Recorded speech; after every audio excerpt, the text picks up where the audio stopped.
우리 친구들 잘 쉬고 돌아오셨나요? 네. 이번 시간에는 바이오 분석기기에 대해서 한번 알아보도록 하겠습니다. 우리 저번 시간에 바이오 분석 기술에 대해서 확인했는데요. 그 바이오 분석 기술들을 분리할 수 있는, 바이오 분석을 할 수 있는 기기들이 어떤 게 있는지 한번 확인해 보도록 하겠습니다. 분석 기기들은 대부분 혼합물을 단일 성분으로 분리해가지고 그 분리한 단일 성분이 얼만큼 들어있는지 확인할 수 있는 분석 기기들이 많이 있어요. 한번 볼게요. 크게 네 가지로 분류할 수 있는데요. 첫 번째는 분광화학 분석법입니다. 얘 같은 경우는 그 원자들의 특성을 이용하는 거예요. 원자들이 각각의 원자들마다 그 흡수하는 빛의 파장도 다르고요. 농도에 따라서 빛의 양도 다르거든요. 흡수하는 빛의 양이 다르거든요. 그래서 그 분광화학 분석법은 대부분 원소들의 특성을 이용한다는 거, 또 분광, 빛의 양을 이용한다는 거. 그래서 원자흡광 분석법, 원자흡광, 형광흡광, 핵자기 공명 흡수 분석법 등이 있죠. NMR 같은 경우는 분석화학 기사 시험에 굉장히 많이 나와요. 그리고 AAS 같은 경우는 우리 실험실에 있죠. 그래서 우리 실험해 보실 거예요. 형광 분석도 원자흡광 분석이랑 굉장히 비슷한데 원자흡광 같은 경우는 원소가 빛을 흡수하는 양을 측정을 하는 거고요. 형광 같은 경우는 원소들이 본인들이 뭔가 강한 충격을 받았을 때 자기들이 다시 원래 상태로 돌아가려고 빛을 발산하는 원소들이 있어요. 그 원소들에 대한 형광, 그 빛을 발산하는 빛을 측정하는, 원소들이 다시 원래대로 안정화되기 위해서 발산하는 빛을 측정하는 것들이 보통 형광 분석법입니다. 두 번째는 전기화학 분석법인데요. 우리 중학교 때 교과서에서 아마 많이 보셨던 그림이죠. 전이차를 분석하고 흐르는 전류량을 측정하고 그 전류가 얼마나 전달이 되는지를 분석하는 거예요. 우리 지금 저랑 수업할 실험실에서는 없다고 보시면 돼요. 그리고 또 제일 많이 하는 거 분리분석입니다. 분리분석이 separation analysis 써있는데요. 대부분 여기 C, 크로마토그래피예요. 우리 할 거 있죠. TLC, 박층 크로마토그래피입니다. thin layer 크로마토그래피라고 하는데요. 얇은 층 크로마토그래피라고 생각하시면 돼요. 우리 어렸을 때 분필에다가 사인펜 검정색 찍어가지고 물에다 이렇게 싹 담궈 놓으면 검정 사인펜 안에 여러 가지 색소들이 분리되는 거를 본 적 있을까요? 네. 본 적 없으신 친구들은 이번 영상 끝나면 유튜브에서 분필, 사인펜, 분필 크로마토그래피 이렇게 검색해 보시면 아마 분명 나올 거예요. 한번 찾아서 보세요. 네.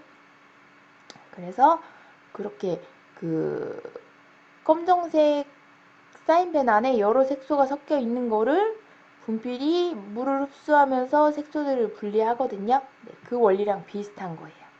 얘는 분필 대신에 얇은 판을 쓸 거고요. 거기에다가 혼합물을 점을 찍어서 전기 용매로 쭉 끌어 올라가게 해주면 그 혼합물들이 그 판에서 분리가 일어나면서 단일 성분으로 분리되는 성분들을 확인할 수 있다는 거 기억해 주세요. 그 밖에 분석법이에요. 질량 분석법, 열 분석법, 방사화 분석법.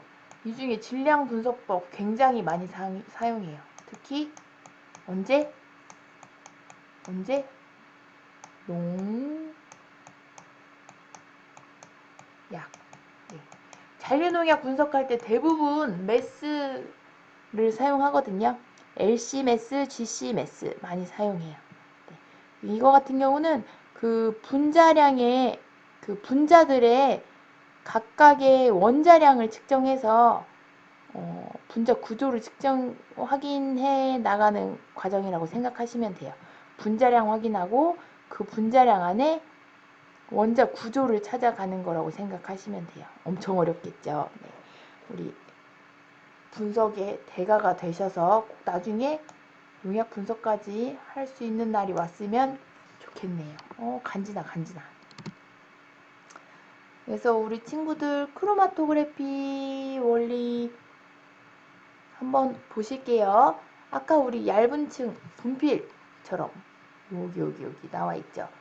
크로마토그래피는 혼합된 실용 성분이 이동상, 네, 용어 좀 알아주세요. 이동상과 고정상 사이를 흐르면서 흡착, 분배, 이온 교환, 분자 크기 배제 작용 등에 의해서 쉽게 말하면 상호작용이에요. 이동상과 고정상이 서로 야 나 너랑 친해서 같이 있고 싶어. 나 너랑 성격 진짜 안 맞아. 야 우리 빨리 찢어지자. 이동상과 고정상이 서로 어떤 상호작용을 하는지에 따라서 각각의 단일 성분으로 분리되는 것을 말합니다. 이게 뭐라고? 크로마토그래피예요. 네. 크로마토그래피.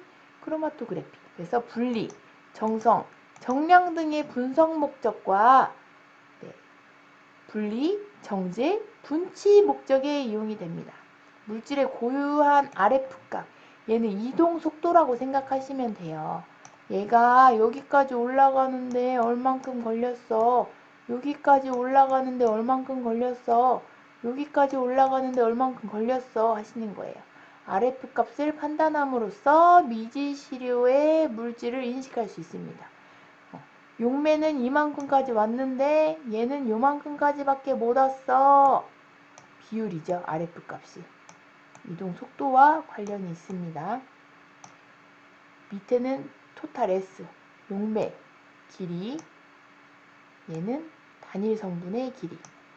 용매 길이, 단일 성분의 길이. 용매 길이분의 단일 성분의 길이라고 생각하시면 돼요. 얘의 값으로 미지시료가 분리가 됐고 어떤 A가 뭐고 C가 뭐고 B가 뭔지 확인할 수 있다는 거 기억해 주세요. 크로마토그래피가 진행이 되는 거 한번 볼게요. 혼합물이 막 섞여 있는데 전기 용매 이동상을 따라 올라가면서 얘네들이 갈라지기 시작해요. 먼저 제일 먼저는 끼리끼리 파란색들끼리 빨간색들끼리 보이죠? 얘네들이 각각 속도가 이제 고정상하고 빨강에는 고정상 너랑 나랑 진짜 잘 맞는다. 우리 맛있는 거라도 먹으러 가자 하고 있고요. 파랑이는 야 진짜 고정상도 진짜 짜증나 나 빨리 갈래 하고 얼른 올라가고 있습니다. 요 올라가는 속도의 차이를 이용한 거라고 알아주세요. 크로마토그래피의 쉬운 예예요. 막 물살이 센 계곡에 우리가 돌멩이를 떨어뜨렸는데 하나는 스티로폼처럼 가벼운 돌멩이, 하나는 엄청 무거운 돌멩이를 떨어뜨렸어요. 그러면 가벼운 돌멩이는 물살을 따라 막 빠르게 흘러가겠죠. 그런데 무거운 돌멩이는 물살을 따라 흘러가려면 더 많은 힘이 필요하겠죠. 그래서 가벼운 돌멩이에 비해 천천히 흘러가겠습니다. 그럼 끝까지 도달하는 속도의 차이가 분명히 있겠죠. 크로마토그래피가 이런 원리를 이용한다는 거 알아주시고요. 이동상과 고정상, 정지상의 상호작용을 통해서 이동 속도가 달라진다는 것도 확인해 주세요. 크로마토그래피의 종류들이에요. 아까 LC, GC, TLC, 관크로마토그래피까지 4종류 볼 수 있는데요. LC, GC의 가장 큰 차이점은 이동상입니다. LC는 액체를 이용한다는 거, GC는 기체를 이용한다는 거. TLC는 고정상이 다르죠. 컬럼 대신에 박층을 이용한다는 거 알아주시고요. 관크로마토그래피는 많이 사용을 안 하기 때문에 넘어가도록 하겠습니다. 네. TLC판 그리는 방법이에요. 다음에 TLC 가지고 실험할 때 한 번 더 설명해 드리겠지만 그림 한번 보시면 전개 용매에 여기 전개 용매에 우리가 샘플 시험 용액 점 찍는 게 닿으면 안 돼요. 그리고 샘플이랑 표준 용액 점 찍는 간격이 적어도 1cm 이상 돼야 하고요. 양쪽 끝에서 TLC판 양쪽 끝에서도 1cm 이상 간격 주셔야 합니다. TLC판 요 전개조 안에 전개 용매를 조금 넣어주고 여기다가 퐁당 담궈서 위로 전개시켜 준다는 거. 네. 전개 용매가 얘가 이동상이에요, 고정상이에요? 이동상. 네. 그리고 여기 TLC가 고정상이라는 거 한 번 더 강조합니다.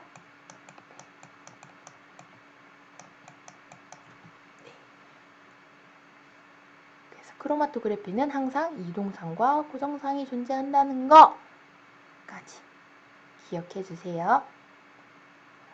오늘 AA까지 하고 싶었는데 네, AA까지 하면 우리 친구들 머리가 터질 것 같아. 오늘은 수업은 여기까지 진행할 거고요. 우리 친구들 지금 수업 끝나고 바로 야 끝났다 가시지 마시고 영상 끝나고 나서 크로마토그래피가 뭐였더라? 분석 기기들이 뭐뭐 있었더라? 우리 실험실에는 어떤 장비가 있을까? 네, 그 장비로 어떤 거를 분석할 수 있을까? 한번 살펴봐 주시고요. 네, 식품 공전에서도 어떤 장비를 이용하는지, 분석 기기들을 어떤 거를 활용하는지 식품공전 홈페이지 들어가셔서 생각해 보는 시간 가져주시기 바라겠습니다. 네, 오늘 수업 여기까지 마치겠습니다. 우리 친구들 너무너무 고생 많으셨고요. 우린 다음 주에 다시 만나요. 다음 주에는 AAS에 대한 원리 설명할 거고요. 드디어 AAS 기기로 온라인 실험 하실 거예요. 많이 기대하고 찾아와 주세요. 네, 수고하셨습니다. 우와, 드디어 우리 친구들 분석 기기에 대해서 알아보는 시간이 왔습니다. 네. HPLC에 대해서 설명드릴 건데요. HPLC는 High Performance Liquid Chromatography의 약자예요. 네. 보시면 High의 H, Performance의 P, 리퀴드의 L, 크로마토그래피의 C의 약자입니다. 한국말로 하면 고성능 액체 크로마토그래피라고 해요. 고성능 액체 크로마토그래피. 우리 친구들 조금 전에 제가 크로마토그래피에 대해서 설명드렸죠. 네, 성능이 좋은 그리고 이동상이 액체로 되어 있는 크로마토그래피를 말합니다. 오늘 말씀드릴 부분 순서예요. 원리가 어떻게 되는지 보실 거고요. 하드웨어 부분, 그러니까 기기 구성이 어떻게 되어 있는지, 각 기기 부분들이 무슨 역할을 하는지에 대해서 말씀드리겠습니다. 그리고 크로마토그래피는 아까도 말씀드렸다시피 네모, 세모, 동그라미들, 네, 얘네들을 줄을 세우는 거를 분리라고 하는데요.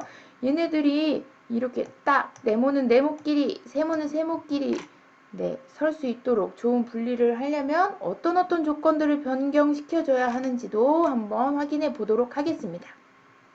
얘네들이 네모랑 세모가 요렇게 겹쳐서 확인이 된다 하면 우리가 얘네들이 네, 네모랑 세모가 합쳐진 건지 아니면 사다리꼴 모양의 네모인 건지 확인이 어렵겠죠. 그래서 좋은 분리를 하는 게 분석자의 굉장한 큰 임무입니다. 그리고 네, 고정상, 컬럼 선택을 어떻게 하는지까지 보시겠습니다.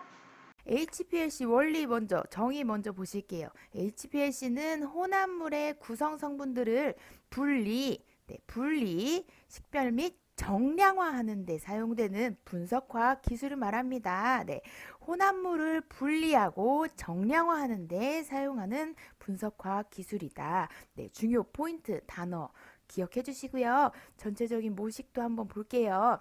펌프가 이동상 용매를 싹 끌어당깁니다. 끌어당기면 오토샘플러에서 전처리한 시험 용액을 만나서 컬럼 안으로 들어가지요.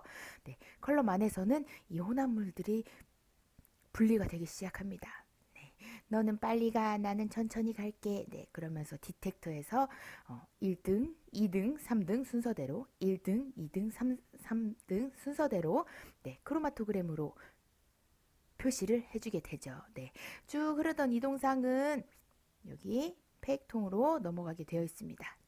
한번 읽고 넘어가겠습니다. 1. 펌프가 이동상 용매에 압력을 가합니다. 이동상이 오토샘플러에 채워진 혼합물 시료를 밀어 컬럼 안으로 도입시킵니다. 컬럼 안은 고정상으로 채워져 있고 혼합물 시료는 고정상과 이동상 사이에 상호작용을 통해 고정상과 친한 물질은 천천히 용출되고 고정상과 친하지 않은 물질은 빠르게 용출됩니다. 네, 머무름 시간과 관련이 있습니다.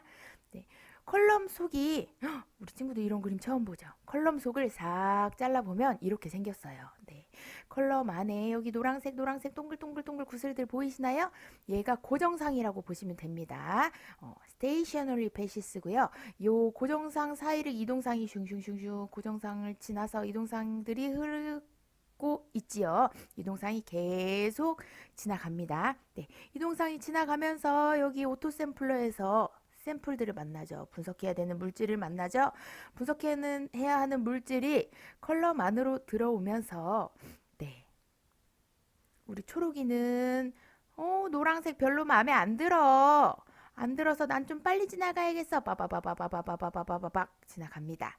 네, 빨강이는 야, 내 빨간색도 진짜 예쁜데 네 노란색도 정말 예쁘다. 어디 얼마나 예쁜지 지켜볼까?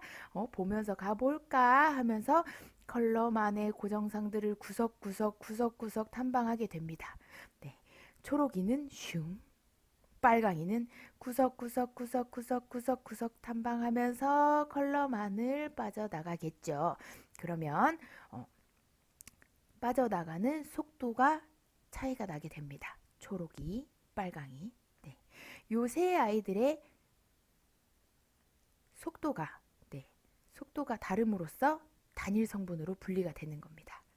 고정상은 다양한 상호작용으로 인해 분석물을 유지하려고 하고요.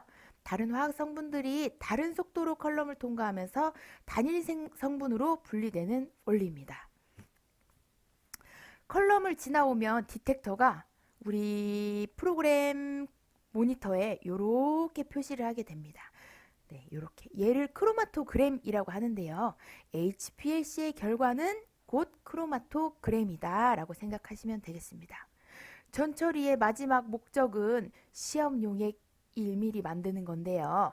HPLC의 결과는 우리 요 그래프 얻으려고 HPLC로 분석하는 겁니다. 네, 요 그래프 보시면 가로축은 시간, 세로축은 시그널이에요. 네. UV 디텍터가 흡광도를 측정하면서 그 흡수하는 흡광도 값을 이렇게 전기 신호로 표시를 하게 돼 있죠. 네, 그래서 흡광도 값에 따라서 농도가 달라지게 되는데요. 농도가 진한 애들은 농도 값이 높은 친구들은 이렇게 피크 높이도 높고 면적도 넓게 됩니다. 피크 면적과 높이는 항상 비슷하게 간다고 생각하시면 되고요. 결과 계산은 보통 피크 면적으로 많이 합니다. 그리고 각각의 피크는 네, 분리된 화합물이라고 보시면 되겠습니다.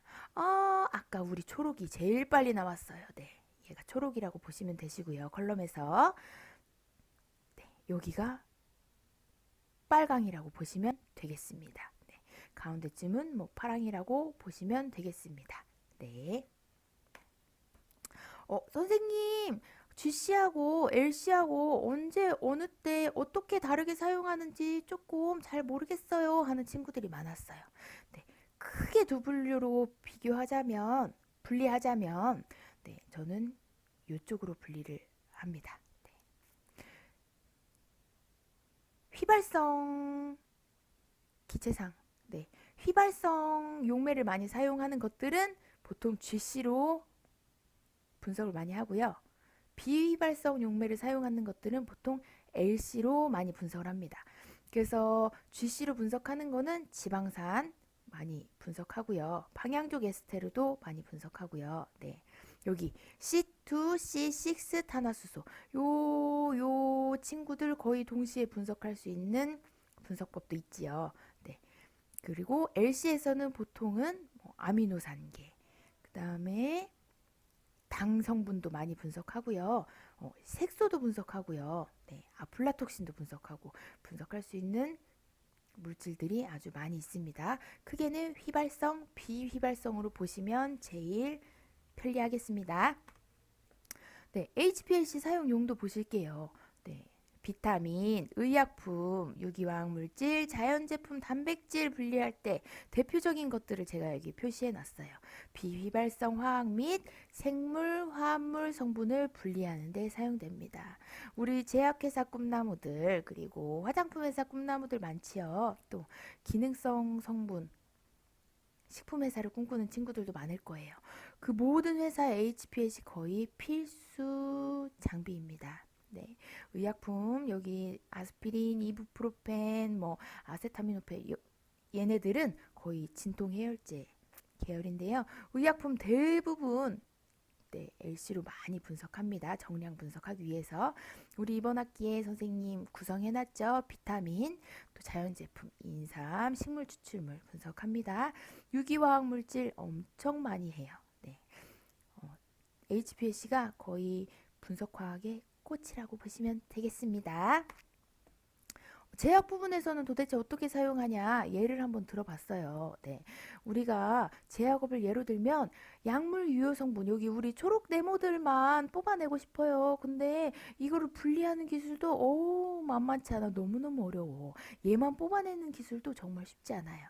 그래서 유효 성분의 품질 관리가 중요한데 얘만 뽑아냈다고 해서 얘만 순도 99.99% 뽑아내기 너무 어렵습니다. 그래서 보통은 유효 성분을 뽑아내면 유효 성분 합성 시 또는 분해로 인해 발생할 수 있는 약물 불순물을 확인하는 데 사용됩니다. 유효 성분 얘가 얼만큼 들어있는지도 확인할 수 있고요. 유효 성분 말고도 다른 불순물들이 얼만큼 있는지도 확인할 수 있습니다. 그래서 품질 관리자는 결국 환자의 안정을 보장하신다고 생각하시면 되겠습니다. 우리가 아주 큰 일을 하고 있는 거예요. 네, 멋있는 사람들이야. 우리 그러니까 좀 사명감을 가지고 책임감을 가지고 실험에 임하도록 합시다. 네, 하드웨어 오브 HPLC입니다. 네, 이론은 알겠는데 선생님 막상 기기 분석하러 가보면 뭐가 뭔지 진짜 하나도 모르겠어요 하는 친구들이 많아요. 그래서 기기에 대해서 한번 설명을 해드리고 그리고 실험을 들어가면 좋겠다 싶어서 네, 하드웨어 부분 쪽을 한번 준비해 봤습니다. 아까 한번 보여드렸죠. 전체적인 모식도는 선생님이 그림으로도 많이 그려드려서 이제 잘 알고 있을 거라고 생각해요. 넘어가겠습니다. 네.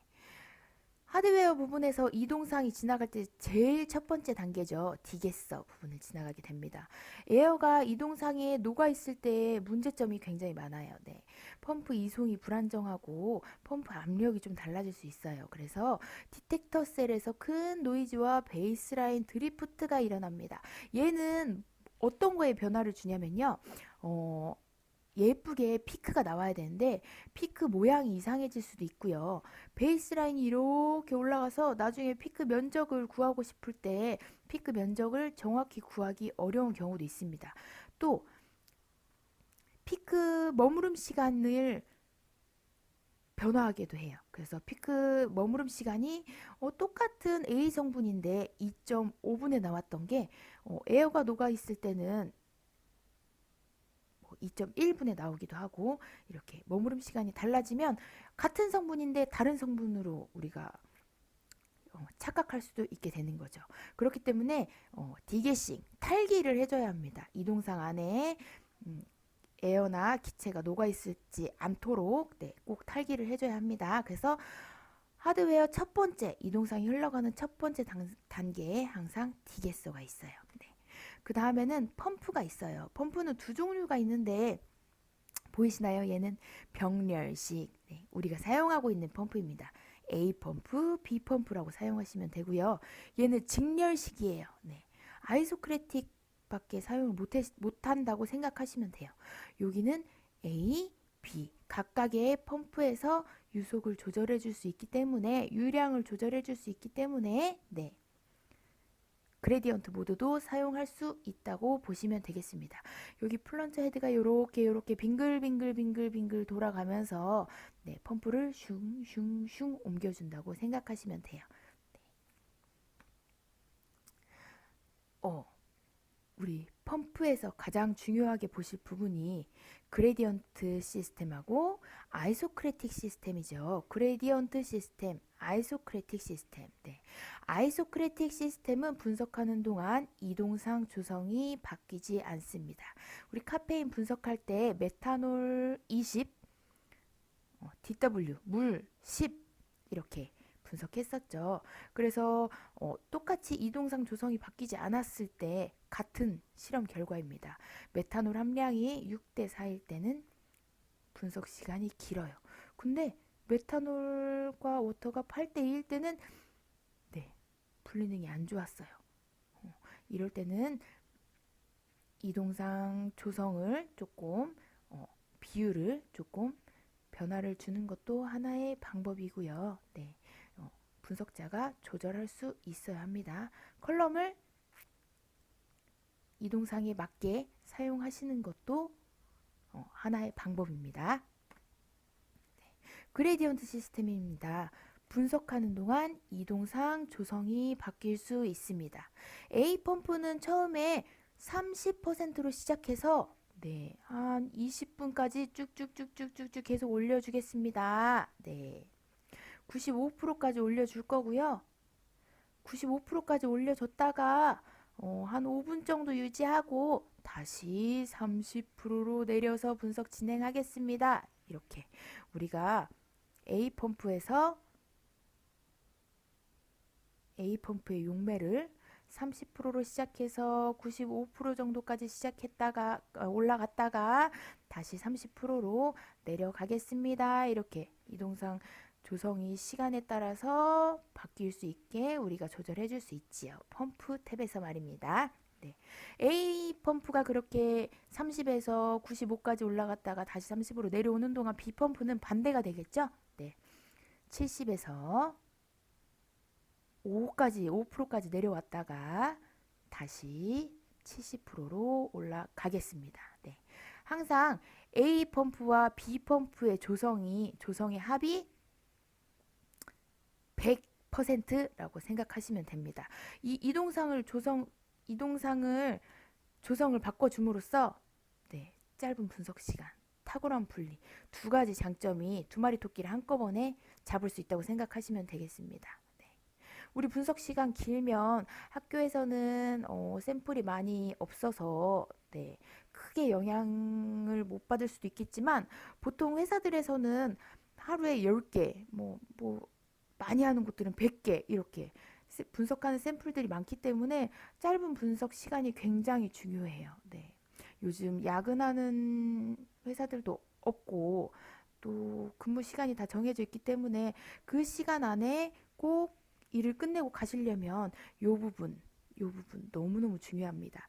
요 짧은 분석 시간과 탁월한 분리능이 좋은 컬럼들은 또 컬럼이 비싸겠죠. 또 싼 컬럼으로 또 우리가 그 조건을 맞춰주는 거는 분석자가 능력이 좋은 거예요.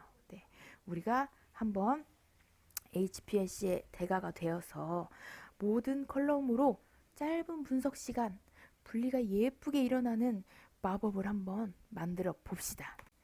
HPLC 펌프의 키워드입니다. 우리 친구들 여기 화면 기억나시나요? 2학년 4반일 때 사조 친구들이 메소드 짰던 화면 제가 캡처해 왔네요. 자, 플로우 모드에서는 아이소크레틱 플로우, 바이너리 그레디언트, 뭐 LPGE 등등 단어가 있었는데요. 자, 보시면 플로우 모드 펌프에서 펌프 A 플로우, 펌프 B 플로우 입력하는 게 있었고요. 여기 보시면 아이소크레틱 플로우. 네, 용매의 조성이 변하지 않는 모드였죠. 네, 바이너리 그레디언트 같은 경우는 네, 용매의 조성이 분석하는 동안 변할 수 있는 시스템이었습니다. 네, 플로우 레이트 여기 아까 방금 설명드렸던 거랑 똑같죠? 보시면 A 플로우하고 플로우로 표시할 때는 유속으로 나타내고요. 보통은 콩크로 나타낼 때는 퍼센트로 나타냅니다. 그래서 유속은 보통 둘이 A 펌프와 B 펌프가 합쳐서 유속이 1분에 1ml 흘러가는 속도이기 때문에 A 플로우, B 플로우 나눠서 쓸 때는 항상 소수점 자리겠죠. 근데 콩크는 퍼센트이기 때문에 플로우로 나타냈을 때는 0.8ml per minut이면 콩크로 나타냈을 때는 B 콩크가 네, 20%겠죠. 여기 B 플로우 0.2ml per minute, 콩크로 나타낼 때는 20%가 될 수 있습니다. 네. 여기 지금 나타내는 단어들 이따가 형성평가에 문제가 몇 가지 있어요. 꼭 기억하시고 문제 풀어서 제출해 주시기 바라겠습니다. 네. pressure, 압력 같은 경우는 작년에도 설명드렸을 거예요. 혈관하고 같기 때문에 유속이 흘러가는 동안 그 안에 관들이 받는 압력, 네, 최대 압력, 최소 압력 입력하게 되어 있는데요.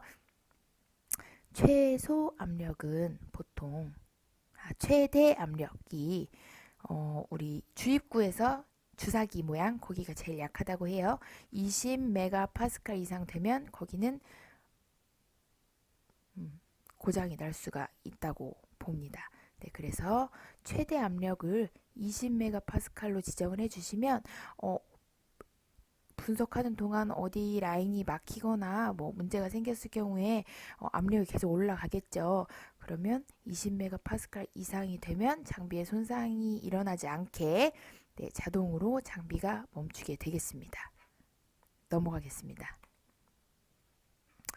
이번엔 오토 샘플러예요. HPLC 오토 샘플러의 키워드가 나와 있네요. 오토 샘플러에서는 샘플 렉 타입, 샘플링 스피드, 쿨링 템퍼러처, 뭐 퍼지 타임, 린싱 모드, 프리 트리트먼트, 프로그램 모드, 인젝션 볼륨 뭐 여러 가지 단어들이 있었는데요. 여기서 중점적으로 보실 거는 인젝션 볼륨이겠죠. 우리 항상 주입량 항상 체크하셔야 되고요. 주입량에 따라서 피크 면적도 달라질 수 있기 때문에 일정하게 찍는 게 중요합니다. 네. 쿨링 템퍼러처 같은 경우는 우리 지금 실험실에 있는 장비 3대 중에 한 대만 가능한 거예요. 쿨링 템퍼러처 쿨링이 가능한 오토 샘플러는 항상 샘플 렉 타입도 같이 디텍트 렉 선택해 주신다는 거 기억해 주세요. 드디어 컬럼입니다. HPLC 컬럼 오븐의 키워드. 네. 오븐 템퍼러처 같은 경우는 뭐 대부분 상온보다 조금 높은 온도 30도씨에서 50도씨에서 사용하는데요. 컬럼 온도가 올라갈수록 분석 시간이 짧아지겠습니다. 네. 이 사이에서 적절히 조금씩 조절해 주시면 되시고 대부분이 40도씨에서 많이 분석을 하죠. 네.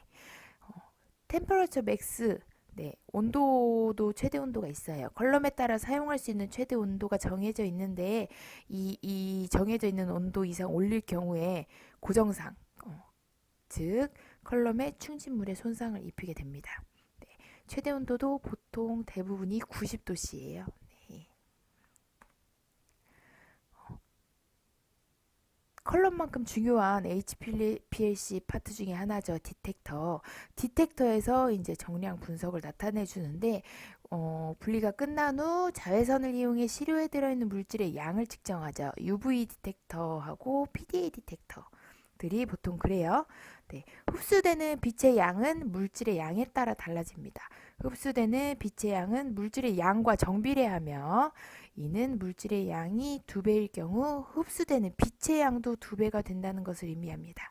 그래서 우리가 흡광도에 따라서 네, 농도가 흡광도 측정값에 따라서 농도가 달라진다는 거 피크 결과로 확인했었죠. 그게 이것 때문에 그래요. 네. Beer's law. 네. 비얼스의 법칙 때문에 네, A 흡광도는 몰 흡광계수 셀의 길이 용액의 농도를 곱한 값과 같다. 네. 그래서 흡광도가 높으면 용액의 농도도 높은 거겠죠. 그래서 흡수되는 빛의 양과 물질의 양, 즉 농도가 정비례한다는 거 기억하시면 되겠습니다. 네, 2교시 여기까지 진행할 거고요. 3교시부터는 HPLC의 디텍터 종류가 어떤 것들이 있는지, 어떻게 생겼는지 지금 슬라이드 보이시죠? 네, 3교시의 디텍터 종류에 대해서 살펴보도록 하겠습니다. 여러분 어려운 내용 듣느라고 고생하셨고요. 네, 필기한 부분 또 다시 한번 훑어보시고 유튜브나 네이버에 한번 쉬는 시간 그리고 남는 시간 동안 네이버에 검색 한번 해봐 주셨으면 좋겠습니다. HPLC 검색해보면 설명이 다 잘 나와 있는 유튜브 영상들도 굉장히 많거든요. 네, 그동안 한번 검색해보시고 기계가 어떻게 생겼나 구경도 한번 하시고 그리고 3교시 때 만나요.